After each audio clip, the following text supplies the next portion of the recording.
먼저 말씀 듣기 전에 주보 일면 글을 저하고 같이 보겠습니다. 제가 주보 일면에 예배에 대하여라는 글을 다시 올리는 것은 다시 한번 우리가 예배에 대해서 좀 각성을 해야 되겠다라는 것을 여러 번 그동안 느껴왔습니다. 이번 기회에 다시 한번 우리 예배의 자세를 살펴보고 돌아보고 우리 예배를 하나님 받으시는 예배를 드릴 수 있도록 함께 노력할 수 있으면 좋겠습니다. 예배 순서에 대하여 먼저 그 세 줄을 같이 봅니다. 우리는 성삼위 하나님께서 받으실 만한 예배를 드려야 합니다.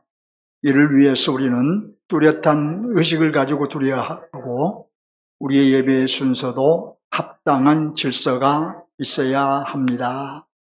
그 다음부터 제가 좀 보겠습니다. 첫 번째로 전주입니다. 전주는 예배자의 기도를 돕는 것이 아니고 하나님의 하나의 찬송입니다. 그러므로 온 회중은 의식과 정서를 통일시켜서 전주에 맞추어 마음으로 하나님을 찬송하며 하나님의 보좌 앞으로 나아가야 합니다. 우리의 영혼이 하나님의 보좌 앞에 서서 하나님을 주목하여 우러러보며 하나님의 영광과 권세와 능력을 배울 수 있도록 해야 합니다. 그러므로 예배자는 전주를 예배의 시작을 알리는 정도의 순서로 가볍게 길 것이 아니라 마음과 정신을 모아서 하나님의 보좌 앞에 선다는 뚜렷한 의식을 가지고 임해야 합니다. 두 번째로 시편 낭독입니다. 시편 낭독은 시편 가운데서 하나님을 송축하며 하나님을 찬송하는 심정과 기원을 담은 시를 선택하여 낭독합니다. 시편 낭독의 목적은 예배자의 마음이 하나님을 높이고 하나님을 신실하게 섬기고자 하는 마음 가운데로 한 걸음 더 나아가도록 하는 데 있습니다. 그러므로 예배자는 시편 낭독 시 한편의 시를 감상하는 정도로 생각할 것이 아니라 낭독되는 시편 내용에 도움을 받아서 마음과 정신을 모아 하나님의 영광의 보좌 앞으로 한 걸음 더 나아간다는 뚜렷한 의식을 가지고 임해야 합니다. 안영훈 목사님 나오셔서 말씀 전해 주시겠습니다.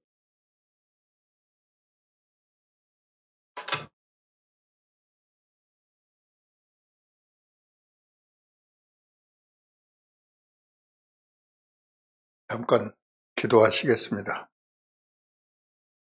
거룩하신 아버지 은혜를 감사합니다. 오늘 또 우리 주 예수 그리스도께서 죽고 부활하셔서 우리에게 영원한 화평을 주신 날에 주의 피를 믿는 주의 언약의 백성들이 우리 주 예수 그리스도의 이름으로 예배하며 이 예배에 참여케 하시고 이 시간에도 때를 따라 돕는 은혜를 더하시기 위해서 저희들로 하나님을 경배케 하심을 감사드립니다.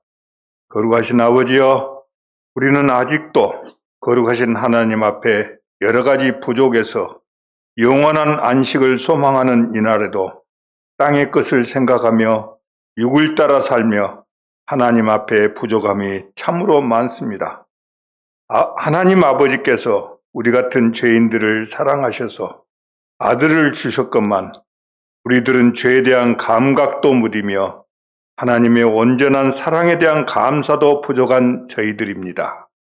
이 시간 우리 주 예수 그리스도의 크신 이름을 힘입고 아버지 앞에 나아싸우니 거룩하신 아버지께서 우리의 모든 추악함을 용서하시고 이 시간도 아들의 이름의 권세 때문에 저희들이 용납될 줄 믿사오니 우리 주 예수 그리스도의 신령한 축복으로 주의 백성들에게 하나님의 은혜를 허락하여 주옵소서.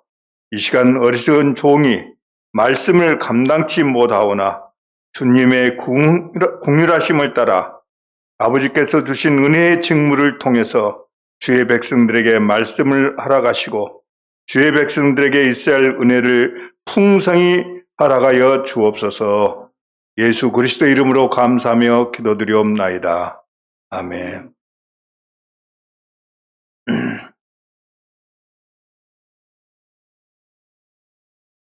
오늘 이 고린도 서신은 이제 전서와 우리가 알다시피 후서로 나눠져 있지 않습니까? 그런데 고린도서를 바울 사도가 기록한 그 배경, 목적이 있습니다.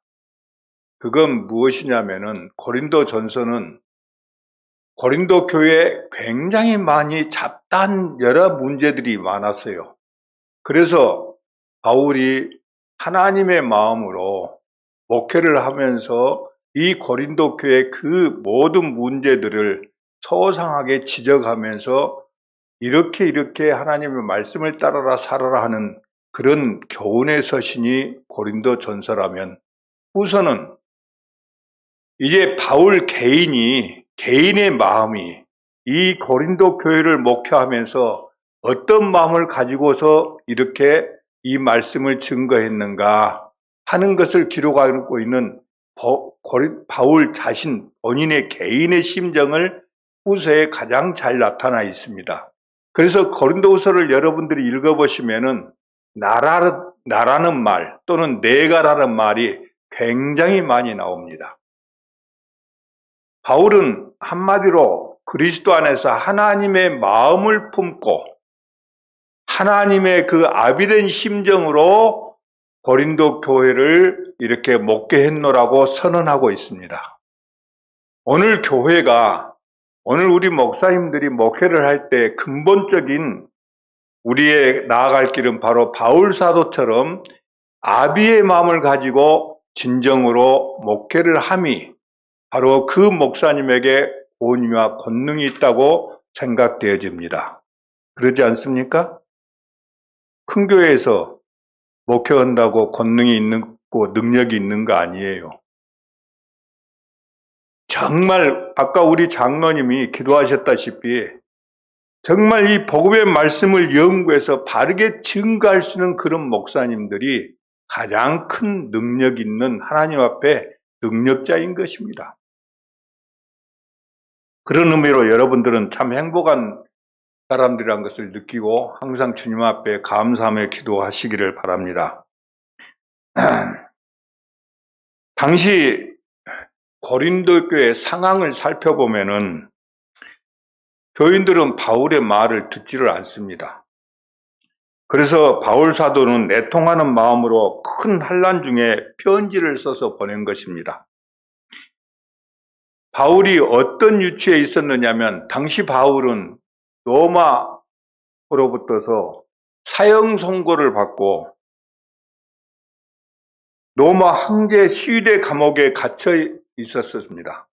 그래서 언제 죽을지 모르는데도 불구하고 자신의 안위보다도 고린도 교회가 바로 서야 되겠다 하는 그 심정으로 바로 이 말씀을 바로 기록해서 나중에 디도를 보내서 바로 이 말씀을 이렇게 증거케 합니다.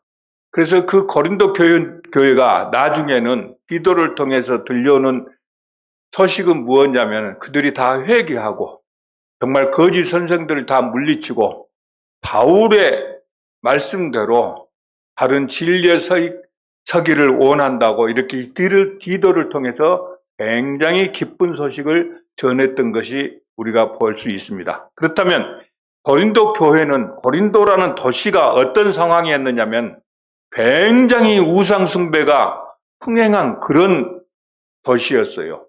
그래서 고린도 교회 시장에 나오는 모든 물건들은 먼저 어디에 바쳐지느냐면은 바로 바로 이방 종교의 제단에 먼저 바쳐서 그 바친 물건들을 시장에 내다 놓고 팔았어요.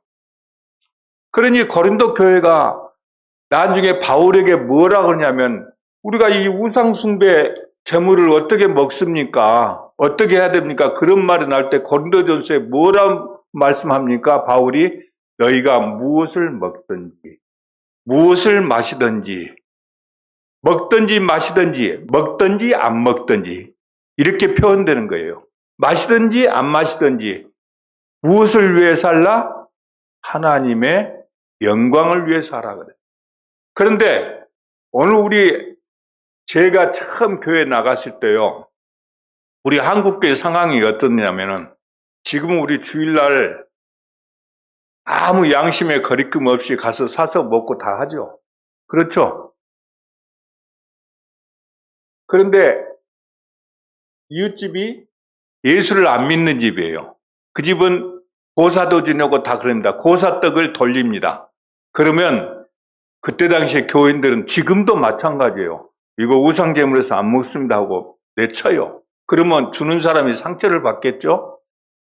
사람과 사람의 관계가 문제가 아니라 여러분, 그 떡이라는 물건에 무슨 주술처럼 그냥 딱 마귀가 달라붙습니까? 예? 먹는 것은 먹는 것 뿐이에요. 여러분들의 양심에 거리낌이 없다면 제사 음식 먹어도 상관이 없습니다. 그걸 고린도서가 계속 말하고 있어요. 무엇을 하든지 간에 주의 영광에 우리가 어긋나지 않으면 얼마든지 모든 것을 행동할 수 있다고 말하고 있는 거예요. 그러나 윤리적으로 우리가 문제가 생겼을 때는 그건 우리가 반드시 끊어야 되는 것이에요. 도덕적인 문제에 있어서는. 자, 이렇게 고린도 교회는 나는 바울파다, 나는 게바파다, 나는 베드로파다 해가지고 잡다한 거짓 선생을 따랐던 그런 상황에 놓여 있었어요. 그래서 바울이 정말로 사람을 따르지 말고 하나님을 따라라 하고 간절히 소망하면서 드렸던 말씀이 바로 고린도서입니다. 여러분들이 그런 개념을 가지고 이 고린도서를 여러분들이 읽게 된다고 하면 좀 더 바울의 마음이 어떤 마음인가? 하나님을 품은 예수 그리스도 안에 있어야 된다는 그 의미를 우리가 확실히 더 느껴질 것이라고 생각되어집니다. 자, 이렇게 바울은 지극히 작은 문제에도 육체의 지혜로 말씀하지 않았습니다. 지극히 작은 문제에도 오로지 성령을 따라서 바로 이렇게 살았던 것입니다. 그래서 우리의 전 생활이 먹든지 마시든지 모든 것이 하나님의 영광을 위한다고 이렇게 선언하고 있는 것입니다. 오늘 이런 면에서 우리 교회가 추구해야 되는, 즉 교회가 할 일은 어떤 것이 교회가 할 일입니까? 한마디로 어떻게 그리스도의 영을 따라서 그리스도를 위해서 사는가 하는 문제입니다.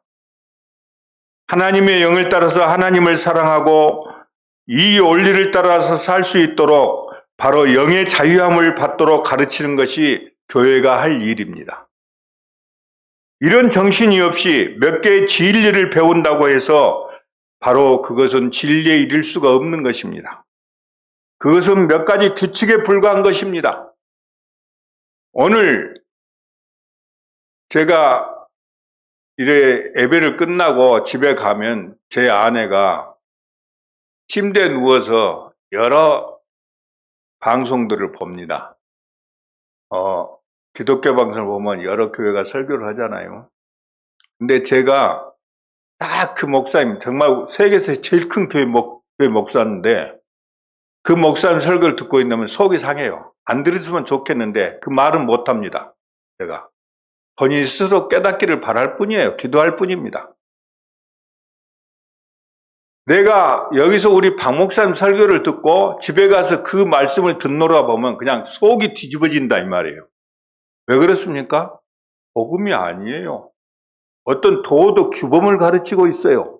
그것은 세상의 윤리 선생님, 도덕 교수도 훌륭한 도덕 교수가 더 잘 가르칩니다. 교회가 복음을 선포해야 됩니다. 복음을 선포하지 않으면 교회의 존재 자체가 없는 것이에요.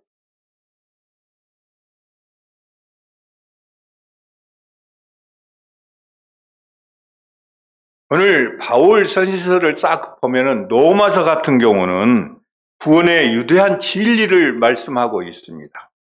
그리고 이 고린도후서는 바울이 어떻게 아비의 마음으로 교회를 섬기고 있는가, 가르치고 있는가, 사역하고 있는가를 말씀하고 있습니다. 교회 안에 1만 스승은 있어도 아비는 많지 않은데 어떻게 아비의 마음으로 이렇게 목회했던가? 즉 그리스도의 마음, 그리스도의 사랑으로 교회를 목회한 것을 바로 이렇게 말씀하고 있는 것이 고린도후서예요. 이것이 바울 생에서 가치관입니다. 바울이 가장 그 생에 가장 큰 가치관을 두었다면 오직 예수의 마음으로 하나님의 백성들에게 말씀을 선포하고 가르치는 것이었습니다. 예수의 마음으로 이 땅에서 사는 것이었습니다. 오늘 여러분들의 생에 올리는 여러분들이 무엇을 따라 사는 것입니까?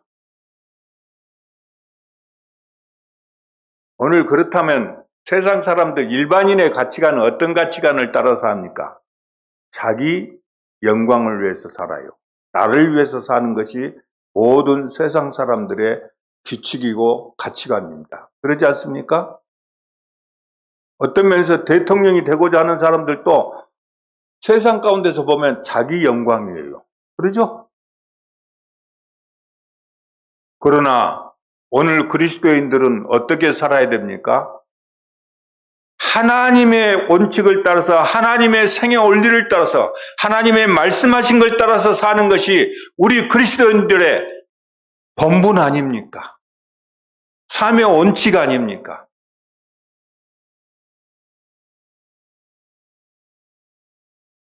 오늘 고린도전서 1장에 가면 육체대로 사는 것은 바로 일반인들의 가치관이라고 말하고 있습니다. 예수 그리스도를 자랑하지 않습니다. 일반인들은 나는 바울 파라, 아볼로 파라, 게바 파라, 사람을 따릅니다. 사람을. 그리스도로 말미암아 자랑하지 않고 사람들에게 바로 나를 자랑하고 삽니다. 바로 이렇게 사람을 따른 것이에요. 왜? 나보다 위대한 것이 없다고 생각하기 때문에 그러지 않아요?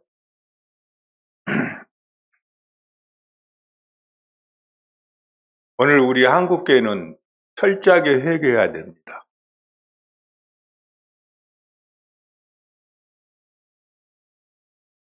지금 작금의 현재 상황이, 우리 교회가 처한 상황이 얼마나 유급한 상황인지 아십니까? 제가 한 달에 한 번씩 고등학교 동창들을 한 10여 명을 만납니다. 만나서 한 2시간 정도 걷기 운동을 하고 점심을 먹고 찻집에 가서 담소를 나누고 가는데 예수 믿는 사람이 저 혼자뿐입니다.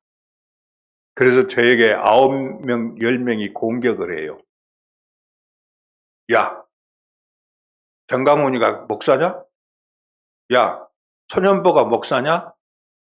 야, 저 수원의 김모 극동방송 사장 그 사람이 목사냐? 그렇게 말할 때 할 말이 없죠. 지금 우리가 전도를 해도 받지 않는 세상이 되었고 한국교회가 엄청난 유급한 상황에 되어 있습니다. 왜요? 순리대로 상식대로 살지 않냐고 일반인들이 볼 때는. 제 눈에는 정말 그들이 하나님의 말씀을 따라서 바울이 선언했던 그 복음의 말씀을 따라서 살지를 않기 때문에 교회가 교회답지 않게 지금 일반인들에게 보여집니다. 여러분, 결론적으로 말합니다마는 하나님을 모든 세상 사람들이 어떻게 봅니까? 어떻게 봅니까? 그들이 하나님을 알게 되는 것은 누구를 통해서 알게 됩니까? 네? 대답해 보세요. 우리 장로님. 바로 여러분, 예수 믿는 우리를 통해서 하나님이 증거되어지는 거 아닙니까? 그렇죠? 그런데 마땅히 그 원리를 따라서 살아야 되는데 한국에서 내놓으라는 목사님들이, 대형교회 목사님들이 잘못 살기 때문에 지금 교회가 손가락질 받고 있는 거 아닙니까? 그리스도인들이 잘못 가고 있으니까 손가락질을 받는 거예요.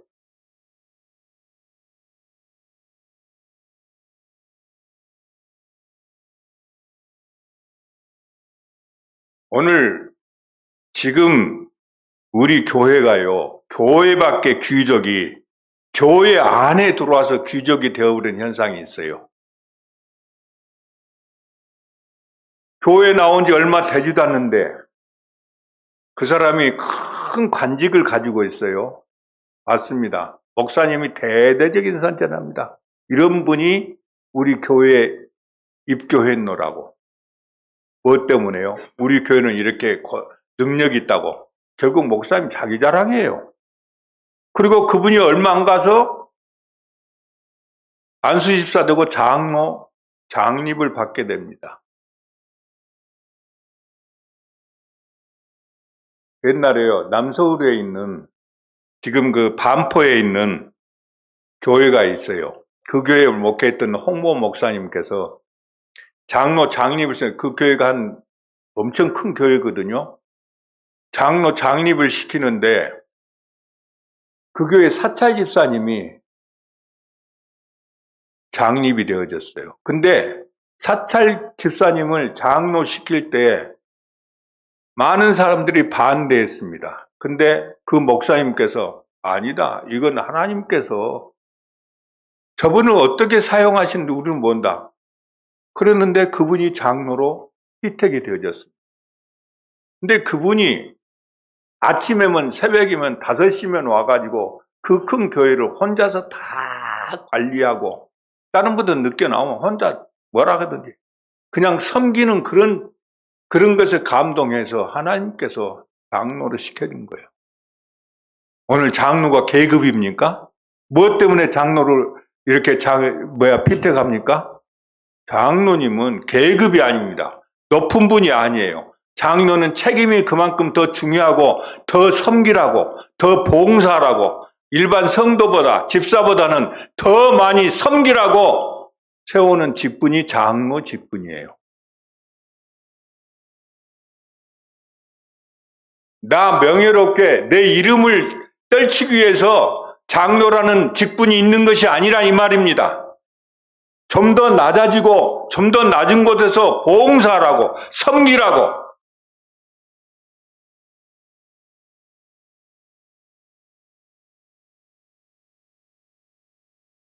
오늘 외모로 하나님을 섬기기 때문에 나를 드러냅니다. 오늘 외모로 하나님을 열심히 섬기는 척하는 유장전술에 불과한 것입니다. 하나님을 외모로 섬기지 맙시다. 정말 그리스도의 마음, 그리스도 안에서 섬깁시다. 이것이 우리의 생애 원리가 되어야 됩니다.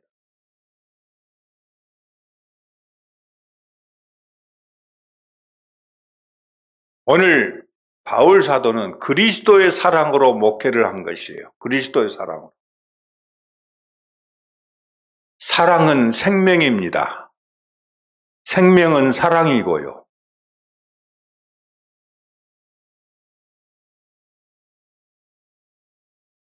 오늘 예전에 제가 한 40년 전이 되겠네요.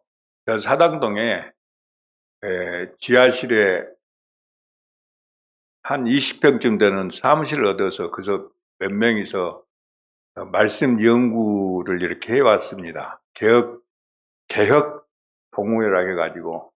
근데 그때 당시에 미국에서 박사학위를 받고 온 모 목사님하고 교제를 했는데 그 목사님이 한 번은 저희 팀을 불러요. 저희 팀이랑 달랑 서 있었습니다.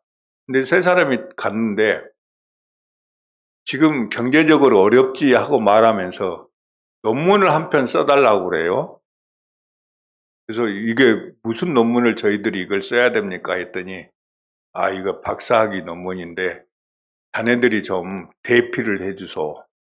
가짜 박사학위를 써달라는 거죠. 그래서 거기 우리 세 사람이 동시에 뛰어 일어나서 그 목사님과는 그 이후로 관계를 끊어버리고 저희들이 하루에 라면 한 끼를 먹더라도 그런 일은 하지 않았던 것 기억이 납니다. 그런데 우리 한국교회 가짜 박사가 제일 많은 것이 어딘지 아십니까? 놀랍게도 목사님들입니다.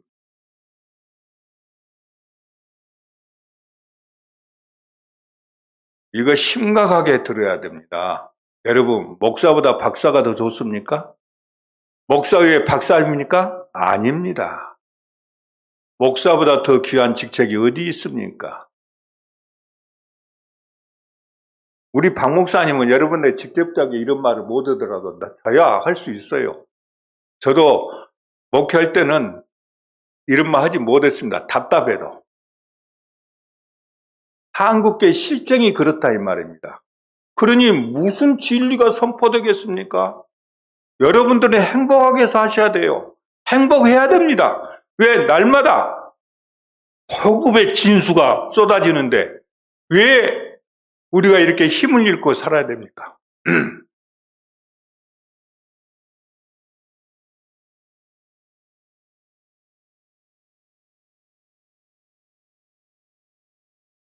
여러분들 정말 주님 앞에서 우리가 바르게 살아야 됩니다. 그러지 아니하면은 정말 사단이 우는 사자처럼 우리 목 앞에 와 있습니다. 유급합니다. 여러분들이 한국 교회를 짊어질 그런 일꾼들이라고 생각하시기 바랍니다. 아니, 일꾼들입니다. 그런 자부심을 가지고 사십시오. 우리는 하나님 앞에 참다운 바른 생을 살 수 있도록 해야 됩니다.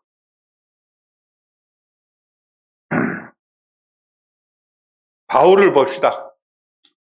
바울을 보면요, 바울이 어떻습니까? 처음에 바울이 어떻게 돼요? 바울은요, 세상으로 말하면 최고의 학문을 가진 사람입니다. 가말리엘 문화원에 이렇게 사사를 받았던 사람입니다. 그런 바울이 육체대로 생각하고 육체대로 생애 원리를 살 때는 예수를 따르는 자, 예수를 어떻게 생각했습니까?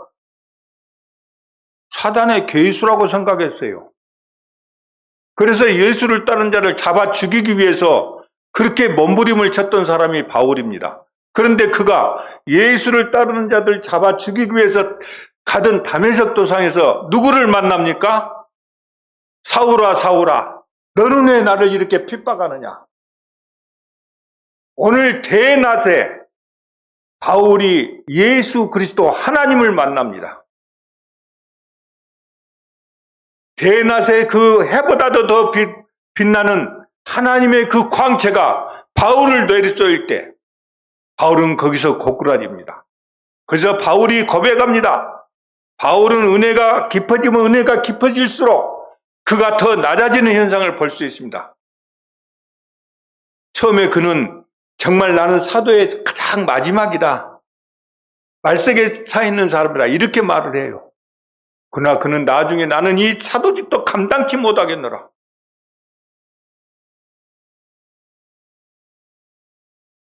나는 죄인 중에 괴수라고까지 이렇게 고백을 합니다. 여러분들 성경 볼 때 바울의 고백이 어떻게 점점점 낮아지고 정말 그가 하나님 앞에 일심동체가 되어가는가 하는 것을 살펴보세요. 성경 볼 때 무조건 보지 마시고 항상 내가 말할 때 퀘스천 마크, 물음표를 보고 정말 이런가 정말 이런가 하면서 보시라 이 말이에요.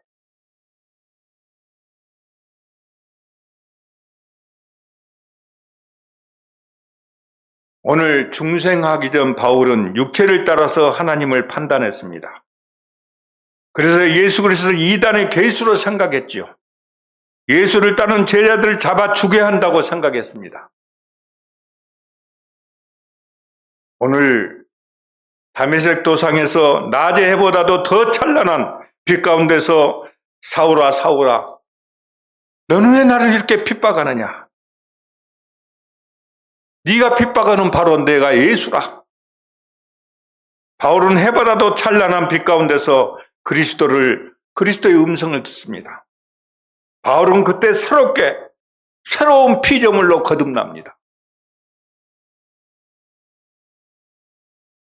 바울은 이제 성령으로 거듭나고 믿음이 이제 성장해짐으로 말미암아 그 은혜도 깊어진 것을 우리가 볼 수가 있습니다. 이렇게 그리스도 안에 있을 때만 새로운 피조물입니다. 여러분들도 예수 그리스도 안에 있기 때문에 다 새로운 피조물입니다. 그렇지 않습니까? 한번 다 함께 따라서 합시다. 나는 새로운 피조물이다.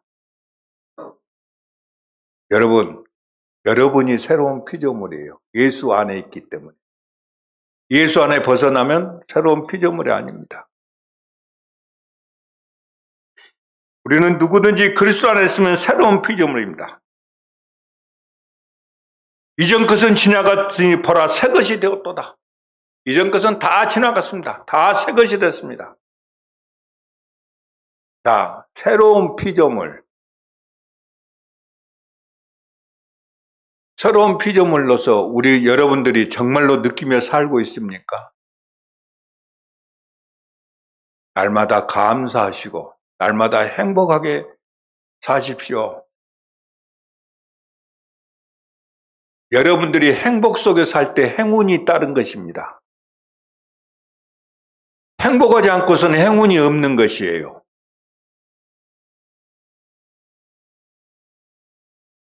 제가 항상 사람들에게 하는 말이 있는데 세잎클로바는 꽃말이 행복이에요. 네잎클로바는 꽃말이 행운이고 네잎클로바가 어디 안에 있습니까? 세잎클로바 안에 있어요. 네잎클로바가 돌연변이로 나타날 확률은 10,000분의 1입니다. 여러분들은 박 목사님을 만났다는 것은 행운이에요. 왜냐하면 예수를 믿었기 때문에 박 목사를 만난 것입니다. 예수를 믿은 건 행복이고 큰 행운이죠. 박 목사를 만난 건 행운이에요. 여러분들의 자녀를 내게 줬다는 것은 부부 생활을 행복하기 때문에 행운의 선물로 내 자녀가 나에게 주어진 것이에요. 이 자녀가. 여러분 행운의 연속을 살고 싶습니까? 그렇다면 그리스도 안에서 새로운 피조물로 사십시오. 그러면 하나님께서 여러분의 행복 가운데서 행운을 마음껏 쏟아주실 것입니다. 로또 맞는 것이 행운 아니에요. 그건 불행이에요. 그것 때문에 내 인생을 망치는 것을 로또 1등 맞은 사람들의 평균 수명이 다 단축된답니다. 그거 갖고 흥청망청 써버리니까 그러겠죠? 그러지 않겠어요? 여러분들은 항상 행운 속에 사는 행복한 인생인 것을 내가 새로운 피조물이라는 것을 느끼면서 살 때 바로 이것이 이루어지지 않습니까? 그래서 사랑은 생명입니다. 하나님이 사랑하심으로 여러분에게 생명을 부어하신 것이에요. 새 생명을. 오늘 그리스도 안에 있을 때만 우리가 새로운 피조물이죠. 그러면 새로운 피조물이 되기 위해서 하나님이 하신 일이 무엇입니까? 간단히 말하겠습니다. 하나님은 오늘 말씀으로 첫 창조를 이루었죠. 그러죠? 하나님이 말씀으로 천지를 창조하셨어요. 그리고 첫 창조를 누구에게 맡겼습니까? 아담에게 맡겼습니다. 첫사람 아담에게. 그런데 오늘 첫 창조는 씨의 형태로 씨예요. 그렇다면 이 씨를 뿌리고 가꾸면 어떻게 됩니까? 열매를 맺힙니다. 그러죠? 열매를 맺힐 수 있도록 그 책임과 모든 것을 능력을 부여한 것이 아담이에요. 첫사람 아담이에요. 그런데 아담은 어떻습니까? 실패를 했어요. 실패를 했는데 이것을 이제 하나님의 나라가 사탄의 나라가 됐는데 하나님께서 창조하신 나라가 이렇게 변했는데 하나님께서 가만두겠습니까? 하나님께서 이 역사에 이제 직접 개입하셨습니다. 하나님이 오늘 우리의 육신의 몸을 입고 우리와 함께 하신 임마누엘 예수 그리스도이십니다. 오늘 재창조는 바로 임마누엘 되신 예수 그리스도가 우리의 모든 죄를 짊어지고 죽고 부활하심으로 오늘 재창조가 이루어진 것입니다. 오늘 재창조 안에 우리가 그리스도 안에 있으므로 새로운 피조물입니다. 그러므로 우리에게는 재창조된 우리에게 지어진 직분가 있죠. 그러죠? 오늘 하나님이신 예수 그리스도가 임마누엘로 오셨어요. 하나님이 우리와 함께 하심이 임마누엘입니다. 오늘 완전히 틀어진 하나님과 우리의 인간의 관계가 완전히 온수된 이 관계를 하나님이 예수님이 되셔서 우리의 인간의 몸을 입고서 성자 하나님이 오셔서 오늘 그 모든 문제를 해결하심으로 임마누엘 되셨습니다. 우리에게 생명을 부어하셨습니다. 이제 그래서 어떻게 됐습니까? 하나님을 어떻게 부릅니까? 아버지라고 부릅니다. 얼마나 행복합니까? 여러분 외로는 예수 안에 있지 않으면 하나님을 아버지라고 부를 수가 없어요. 그러죠? 여러분이 날마다 기도하면서 하나님을 아버지라고 부르니 우리가 얼마나 대단한 사람들입니까? 새로운 피조물이에요.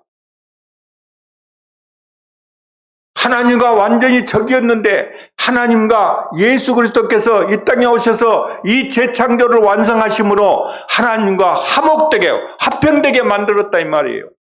이제 우리는 하나님 앞에서 하나님을 아버지라고 부르는 그런 화평, 그런 화목이 우리 안에 존재하고 있지 않습니까?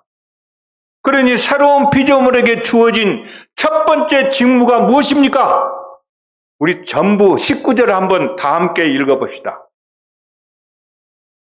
자, 19절입니다. 곧 하나님께서 그리스도 예수 안에 계시사 세상을 자기와 화목하게 하시며 그들의 죄를 그들에게 돌리지 아니하시고 화목하게 하는 말씀을 우리에게 부탁하셨느니라. 여러분들은 어떤 직무를 가졌습니까? 하나님이 우리에게 어떤 직무를 줬어요? 화목의 직무를 줬습니다. 화목의 직무. 근데 그 화목의 직무를 이미 우리는 그리스도 안에 있으니까 하나님과 화목해요. 그렇죠? 하나님을 아버지라고 부르니 얼마나 화목합니까? 그러면 이 화목의 직무를 어떻게 우리가 감당해야 됩니까?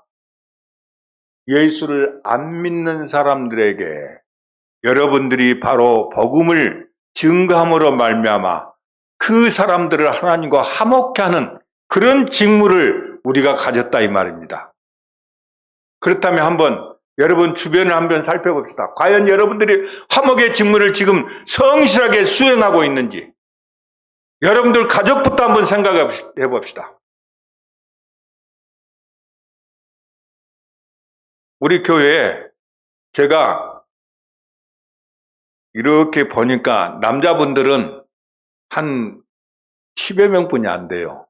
여자분들은 한 30분 정도, 30여 명 되고 절대 다수가 여자입니다. 우리 교회만 아니라 다른 교회도 큰 교회도 다 마찬가지예요. 여자가 훨씬 많습니다. 남자들은 여자들 그렇게 모시고 살아야 돼요. 그러죠? 그런데 여러분 남의 편인 여러분 집안에는 남의 편 항상 남의 편을 들고 사는 남편들 어떻게 여러분들 감당하십니까? 그 남편께서 훌륭합니다. 돈도 잘 벌어지고 부지런하고 정말 지위도 있고 가정도 돌보고 그냥 누구 보지 않고 나만 바라보고 그러니 얼마나 이 남편이 좋습니까? 그래서 남편 자랑합니다. 자녀는 공부 잘하고 좋은 학교 다니고 좋은 대학 다녀서 좋은 직장 다닙니다. 자랑합니다. 이건 어떤 자랑입니까? 무슨 자랑이에요? 육체대로 사는 육신의 자랑입니다. 이생의 자랑입니다. 안목의 정력입니다. 육체의 정력입니다. 왜 가장 가까운 지금 가족이 예수 안에 있지 않고 하나님과 원수로 살고 있는데 왜 그들을 위해서 가슴을 쥐어뜯고 통곡하면서 기도하지 못하고 하나님을 증거하지 못합니까? 이 화목의 직무를 감당하지 못합니까?